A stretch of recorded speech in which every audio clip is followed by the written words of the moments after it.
Mumbai's beaches make me nostalgic.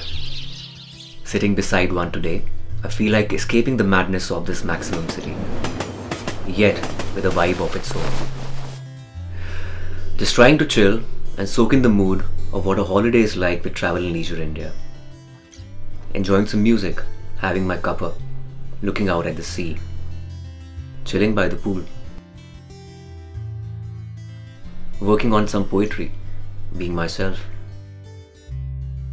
living in the moment. Places exist, but I do believe that people make them alive. Every time I travel, explore a new place, it's also about the people who I meet. That extraordinary chef, the visionary owner, or that chaiwala who regales you with his stories. And stories happen with people, don't you agree? Travel to make memories with places and people who linger on. Because all you take with you is the experience.